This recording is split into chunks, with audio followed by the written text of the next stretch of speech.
আচ্ছা কি হয়েছে তোমার? কিছু হয় নাই। কিছু হয় না, এটা তুমি কইলে আমি মাইনে নিব। তোমার লাগে চকলেট আনছি। তোমার চকলেট তুমিই খাও। এটা কি? এনে তোমার দেওয়া সব চিঠি আর গিফট আছে, আর আমাদের সম্পর্কটা এখানেই শেষ। না জানা, তুমি পাগল হয়ে গেছো? কি বলতেছো সম্পর্ক শেষ এগুলা? হ্যাঁ, সম্পর্ক শেষ মানে এখানেই শেষ। কারণ কোনো বেকার পোলার লগে আমার ফ্যামিলি আমার বিয়া দিব না, আর আমিও কোনো বেকার পোলার লগে আমার ভবিষ্যৎ নষ্ট করতে পারবো না। জানা, তুমি আমার একটু সময় তো দিবা। তুমি আমার চাকরিটা তো হয়ে যাবো, তাড়াতাড়ি হয়ে যাবো। দেখো, তুমি আমার একদম আটকানোর চেষ্টা করবে না, কারণ আমি থাকতে আহি নাই আজকে। আমি আমার সিদ্ধান্ত নিয়েই আইছি। তোমার হাতে ধরি, জানা পায়ে ধরি, তুমি এরকম সম্পর্কটা নষ্ট করো না জানা, প্লিজ। একটা সময় সারা জীবনের জন্য থাকতে চাইছিলাম, কিন্তু তোমার বেকারত্ব আমাদের সম্পর্কটা শেষ করে দিচ্ছে, নষ্ট করে দিচ্ছে একদম। তুই তোমার জীবন থেকে চলে যাওয়াটা এখন আমার জন্য জরুরি হয়ে গেছে। সবার আগে নিজেকে ভালো থাকতে হবে, একদম আমার পিছনে আর আসবে না। জান্নাত, জান্নাত! এই তুই আমার বাড়িতে এসে চিল্লাইতেছিস কেন? হ্যাঁ কেন? জান্নাত, তুমি আমার কথাটা একটু শুনো। জান্নাত, তুমি আমি কি তোমাকে কি শুনবো? করছি? তুমি আমি জান্নাত, প্লিজ, আমি তোমার পায়ে পড়ি। জান্নাত, জান্নাত, তুমি রাইট কইলে রাইট হয়েছে, দিন কইলে দিন হয়েছে। তুমি যা চাইছো আমি তাই করছি। জান্নাত, তুমি কেন আমার লগে এরকম করতেছো? জান্নাত, এই, প্লিজ। কি শুনবো আমি তোর কথা? হ্যাঁ, তুই কি চাস? আমাকে বিয়ে করতে, তাই তো?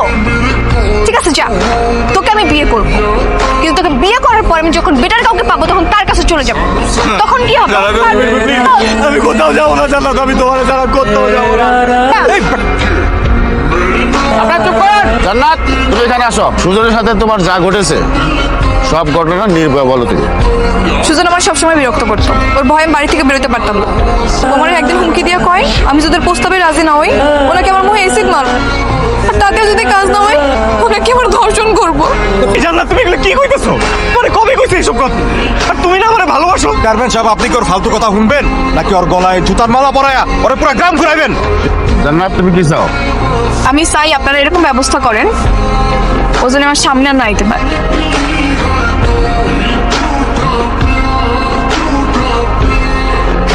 তুমি ছাড়া আমাদের কোনো গতি নাই আল্লাহ। আমার ছেলেটার কষ্ট থেকে ওকে রেহাই দাও। তোমার কি তা জানতে নাম দিলেন? তুই তো অনেক ভালো গান গান, আপনার কণ্ঠ অনেক চমৎকার। মনে হয় আল্লাহ খুব যত্ন নিয়ে আপনার কণ্ঠ বানাইছে। ধন্যবাদ। বাই দ্য ওয়ে, আমি পড়ি, আপনি যাই। চলে যাবেন? জি, আমার সাত আসমানের পরীরও দরকার নেই, আর মানুষের পরীরও দরকার নেই। ঠিক আছে, আমিও এর শেষ দেখে নিব। তোমাকে এখন আমি যখন তখন বিরক্ত করব, কারণ তোমাকে আমার ভালো লাগছে। মাথায় সমস্যা নাকি? আগে ছিলাম না, কিন্তু আজকে তোমার কারণে আমার মাথায় সমস্যা শুরু হয়ে গেছে। তুই পাগল নাকি? মাথায় সমস্যা? মাথায় সমস্যা হলে তো পাগলি হইতাম। ওই একই কথা। এভাবে রাস্তায় কেউ বাইকার প্রস্তাব বানাইতে পেয়ে পড়েছিস, কিন্তু আমার একটা কথা আছে, পোলা তোরে পাত্তাই দিল, মনে হয় ভবিষ্যতে তোরে পাত্তা দিবেও না। পাত্তা কিভাবে আদায় করতে হয় সেটা পরে খুব ভালো করেই জানে। আর রিয়াজ শোন, এখন কাউকে ভিতরে ঢুকতে দিবি না। ওকে, তুমি দাঁড়াবো বাইরে। আচ্ছা, আপনি কি পাগল হয়ে গেছেন? আপনি কি এগুলো কি নিয়ে আসছেন? কেন? সামান্য কিছু উপহার নিয়ে আসছি। প্রেমিক বা প্রেমিকারা একটু পাগলই হয়, আর প্রেমে পড়ে তারা বুঝে। আপনি দেখেন না, সম্রাট শাহজাহান মমতাজের জন্য তাজমহল বানাইছে। এটা পাগলামি না? না হয় আপনার জন্য একটু পাগলামি করলাম। এখন পৃথিবীতে ভালোবাসা বলতে কিচ্ছু নাই।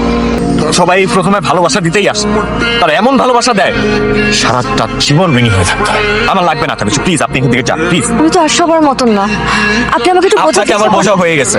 পুরুষ মানুষের জীবনে মেয়েরা আসে প্রতারণা করার জন্য। আমার জীবনটা নষ্ট করার আগে আপনি প্লিজ এখান থেকে যান, প্লিজ যান, এগুলো সবকিছু নিয়ে যান প্লিজ। কি হলো, যাচ্ছেন না কেন? যান। মিস্টার সুজন, পুরী হেরে যাবার পাত্রী না। যান প্লিজ। তুই এখন বুঝতে পারছিস আমার মন কি চায় আর কার কাছে পড়ে থাকে? আমি বুঝতে পারছি, কিন্তু আমার মনে হয় না সুজন ভাই কোনোভাবে রাজি হবে। সে তো তোর পাত্তাই দেয় না। ফোন পড়ি, আমার মনে হয় না তুই যেটা করতেছিস সেটা ভালো কিছু হইতেছে। আর দুই নৌকায় বা কেন পা দিচ্ছিস? আমি তো সেটাই বুঝতে পারতেছি না। তুই দুই নৌকায় বুঝেই পা দিতেছি, কারণ এইবার আমি দুইটা নৌকা ভালোভাবে বেঁধে তারপর পা দিতেছি, যাতে করে আমার সময় মতো একটা নৌকা আমি ছেড়ে দিতে পারি। শোন পড়ি, নিজের বিপদ নিজে ডেকে আনিস না। ইগো কখনো মানুষকে ভালো কিছু দেয় না। Happy birthday to you. You এই মেয়ে, তোমার সমস্যা কি? হ্যাঁ, সমস্যা কি তোমার? আমি তোমাকে কতদিন বলছি যে আমাকে এভাবে বিরক্ত করবা না। তোমার মাথায় ঢুকে না এগুলো? লজ্জা শরম নাই তোমার? না, লজ্জা নাই। আর ভালোবাসার মানুষের জন্য কিসের লজ্জা? আমি তো তোমাকে ভালোবাসি। তাই তুমি এই ভালোবাসি ভালোবাসি খেলাটা বন্ধ করবা? হ্যাঁ, এগুলো আমি আর নিতে পারতেছি না, বলে দিলাম। এগুলো একটা টাইমে অনেক সহ্য করতে, আমি আর পারবো না সহ্য করতে। তোমরা সবাই একই রকম। তুমি আমাকে আর আর কি? হ্যাঁ, আর কি বলবা? যে তুমি সবার মতো না? ভুয়া কথা আমারে বইলো না। তোমরা সবাই একই রকম। সরো এখান থেকে, সরো। আর কোনোদিন তুমি আমার সামনে আসবে না বলে দিচ্ছি। একটা মানুষকে ভালোবাসতে পারে না। ভালোবাসতে পারে, কিন্তু যেখানে মানুষটা ভালোবাসে বিশ্বাসই না, সেখানে আমার মনে হয় তো না যাওয়াটাই ভালো। সুজন, আমাকে তোমার আজকে মেনে নিতেই হবে। এইসব ইমোশনাল কথাবার্তা বলো না প্লিজ আমাকে। এই পৃথিবীতে ইমোশনের কোনো দাম নাই। ছিল আমার লাইফে একজন এরকম, আমাকে দেখলে তারও খুশি লাগতো, ভালো লাগতো, আনন্দ লাগতো। সে আনন্দের ঋণ এখন আমি বয়ে বেড়াইতেছি। কি হলো, এখানে দাঁড়ায় থাকবা নাকি যাবা?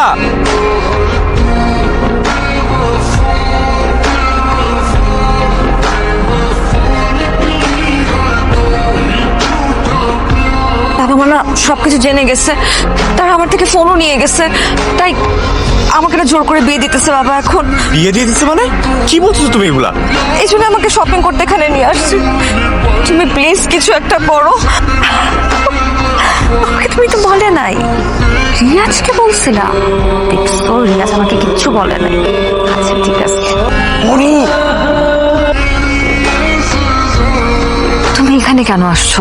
যদি বাবা দেখে ফেলে তাহলে তো সব শেষ হয়ে যাবে। কি করবো বলো?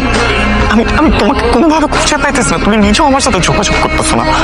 আরে বাবা, তুমি এমন ভাবে বলতেছো জানো আমি সত্যি সত্যি হারাই গেছি। সুজন, সুজন, ওরে আরে, এই তুমি কোথা থেকে আসছো? ওইখানে কি করো তুমি জানো না? এই না না না, এই তুমি আমার ঘর থেকে কোথা থেকে আসছো? এই বিশ্বাস করো, এই তুমি আমার ঘর থেকে কেমনে বের হলা? পরি পরি, আমি বিশ্বাস করো আমি কিছু জানি না। তোমার ঘর থেকেও বের হয়েছে তুমি কিছু জানো না?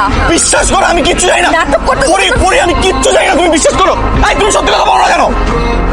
তুমি এখানে কেন আসছো? তোমার সাথে আমার কোনো কথা নাই, যাও এখান থেকে।